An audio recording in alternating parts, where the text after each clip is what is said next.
Hallo und herzlich willkommen im neuen Jahr und zu meinem nächsten Video. Heute möchte ich euch einen ganzen Tag in meinem Leben zeigen, vor allem was so auf den Teller kommt, was ich so trainiert habe und was vielleicht zwischen dem Training noch so abgeht. Wobei ich euch schon mal sagen kann, es wird nicht so viel sein. Denn heute wartet schon ein relativ langer Trainingstag auf mich. Ich werde auf dem Laufband laufen, im Hallenbad schwimmen und dann auf der Rolle Radfahren und am Ende noch unten im Keller in meiner Pain Cave ein bisschen Krafttraining machen. Aber jetzt hole ich euch erstmal ab, wie mein Tag gestartet ist.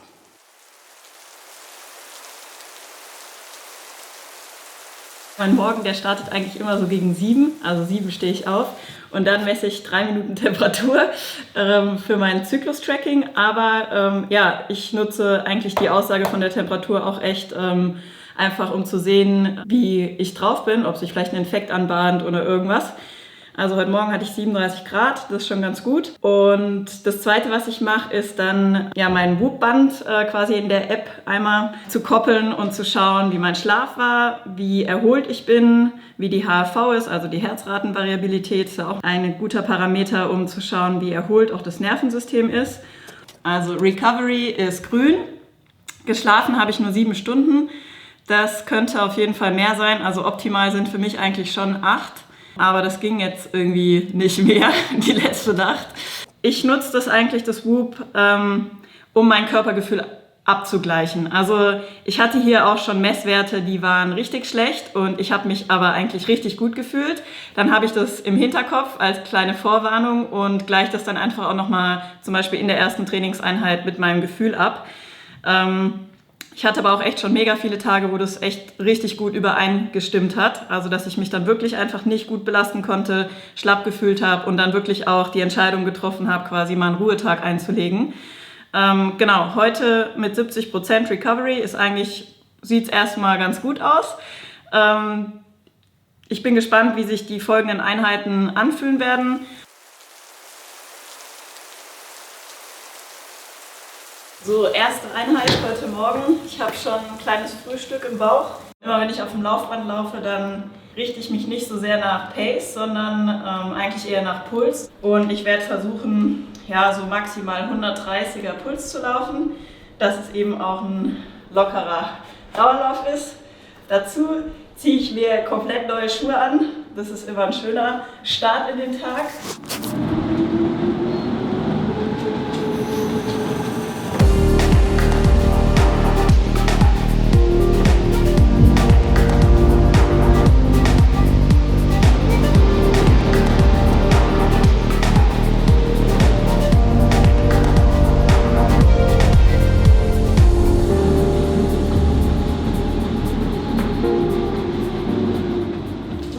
Stunde geschafft, 13 Kilometer, also keine Heldentaten vollbracht. Aber mein Puls war tatsächlich ein bisschen höher, als ich gedacht hätte. Mag daran liegen, dass ich in der zweiten Zyklushälfte bin und meine Körpertemperatur auch höher ist. Da ist es mir echt dann wichtig, dass ich auf meinen Körper höre.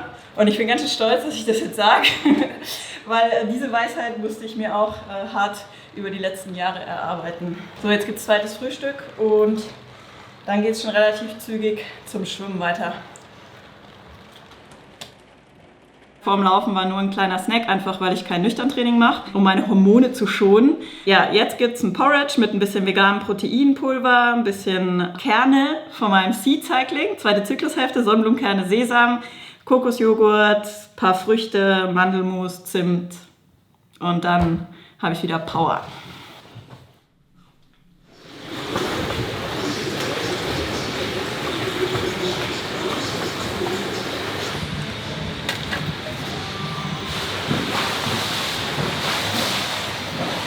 Heute sind Gregor, Flo, Sevi und Laura im Training. Wir haben ein bisschen unterschiedliche Programme. Der Flo schwimmt ein GR2-Set, also so ein Schwellenübergangsset. Der Gregor schwimmt ein EB-Set und Sevi und Laura schwimmt einen sogenannten Tempowechsel. Der Umfang im Set ist bei Gregor knapp über 1,2 Kilometer, bei Flo 2 Kilometer und bei Laura und Sebastian kommen wir auf eine Last von 2,4 Kilometern.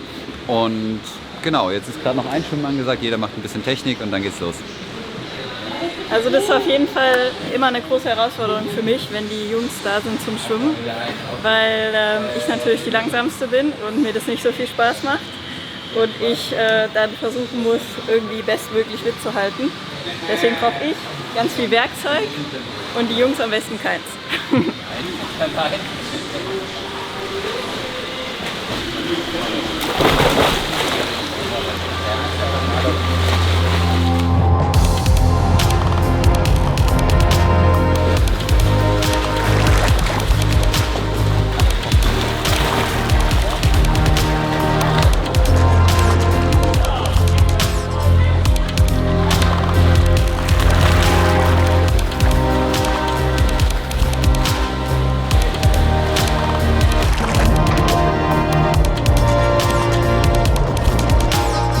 War natürlich Deluxe heute, dass ich an Sebis Füßen schwimmen durfte. Haben einen Tempowechsel gemacht, immer 100er, GR1, GR2. Und ja, für mich ist das halt eine mega gute Übung, die Füße zu halten oder mich da halt zu entspannen und trotzdem meine Technik irgendwie gut zu machen. Weil im Endeffekt ist das genau die Situation, auf die ich im Rennen hoffe, dass ich schnellere Füße habe. Und gerade bei den großen Rennen wird es natürlich für mich als schwächere Schwimmerin hoffentlich gegeben sein. Das habe ich in der Vergangenheit nicht wirklich viel trainiert. Und dann im Rennen wollte ich es plötzlich hinbekommen. Und das war schon so ein Learning, dass wir das einfach auch definitiv üben müssen. Von daher bin ich froh, dass wir das jetzt im Winter, wenn wir zusammen in der Gruppe sind, auf jeden Fall auch integrieren. Ist hier voll was los.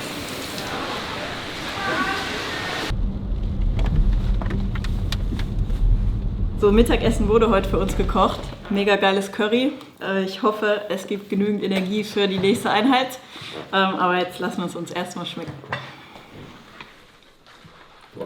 Dann habe ich eine kleine Pause gemacht, habe mich in meine Lymphboots zurückgezogen. Ihr wisst ja, die gehen super hoch, das heißt, da kann ich mich einmal drin verstecken und so eine halbe Stunde Auszeit nehmen. Ist auch ganz gut, weil da kommt man definitiv nicht mehr raus, wenn die einmal aufgeblasen sind. Und ich bin schon jemand, der generell sehr viel rumwuselt, von daher ist das immer perfekt. Vor allem, weil die nächste Einheit hat nicht lange auf sich warten lassen und nach der Pause ging es für mich direkt weiter. 2,5 Stunden Rolle.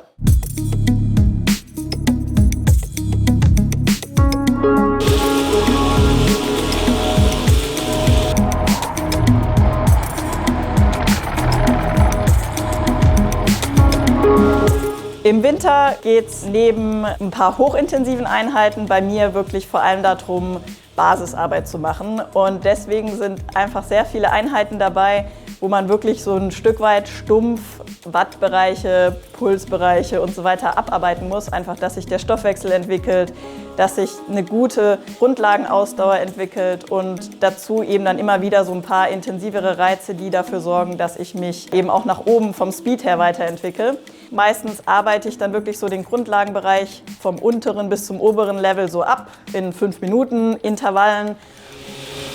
Also für die 2,5 Stunden habe ich eine Flasche Slow Carb von Ministry, Wasser und mal 3 Riegel.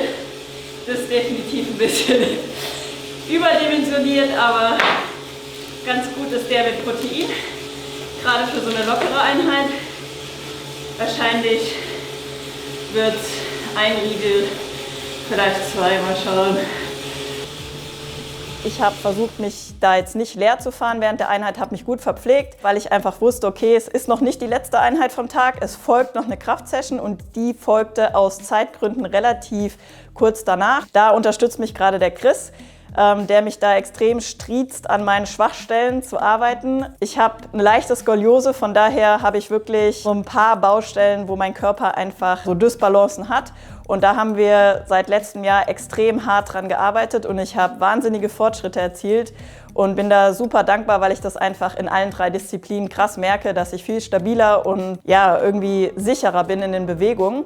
Dennoch weiß ich, da wartet noch einiges an Arbeit auf mich und das ist aber auch cool. Ich genieße es total, einfach zu wissen, dass es Sachen gibt, an denen ich noch arbeiten kann und wo ich noch besser werden kann. Das Krasse an den Übungen ist, dass die einen wirklich innerhalb von 4 Wiederholungen komplett fix und fertig machen. Ich werde irgendwann mal ein Programm ausarbeiten, was auch ihr zu Hause dann mal ausprobieren könnt und ihr werdet sehen, ist echt hart, aber bringt auch extrem viel und ich hatte einen anstrengenden Tag für mich. Ich glaube, in Summe waren es 5 Stunden Training oder so, vielleicht ein bisschen mehr. Und an dieser Stelle auch ein Dank an Philipp, der, während ich auf der Rolle saß, mein Zeitfahrrad genommen hat, um das ein bisschen zu pimpen und vorzubereiten, denn bald geht's ins Trainingslager nach Mallorca mit dem fast gesamten Seib Squad und ich werde mein Zeitfahrrad mitnehmen und es gab ein paar Sachen, die einfach noch gemacht werden mussten. Neue Reifen draufgezogen, hinten habe ich das mega coole Oversize Pulley Cage von Makov dran geschraubt. Er hat meine Kette in unseren neuen Kettenkochtöpfen präpariert, auch von Makov. Da können wir jetzt so richtig schnelle Ketten machen, richtig geil. Dann hat er mir noch die Kurbel getauscht, weil mein SRM Powermeter leer war und jetzt habe ich eine drinne, die man auch laden kann. Das heißt, die muss ich dann nicht mehr einschicken, das ist auch cool. Und wahrscheinlich hat er es hier und da auch noch putzen müssen. Jetzt sieht es auf jeden Fall wieder richtig top aus und ich freue mich schon drauf, bald viele Zeitfahrkilometer zu sammeln, denn die Rennsaison rückt natürlich auch näher. So, ein langer Trainingstag ist geschafft. Ich darf jetzt noch Abendessen und dann geht es auch schon recht bald ins Bett. Es waren echt einige Stunden Indoor-Training, die hinterlassen definitiv Hunger. Ich habe mich aber trotzdem versucht, schon während den Einheiten gut zu verpflegen. Genau, jetzt gibt's was ziemlich fancy-mäßiges. Grünkohl mit Tofu, so ein paar eingelegte Zwiebeln, Koriander, Paprika, Pilzgemüse, noch so Buchweizenpfannkuchen mit Banane und einem kleinen Mango-Chutney und Joghurt. Und wer das Ganze vorbereitet hat, während ich trainiert habe, könnt ihr jetzt mal hier unten in den Kommentaren bitte schön raten. Also, ich hoffe, ihr hattet Spaß beim Zuschauen und bis bald.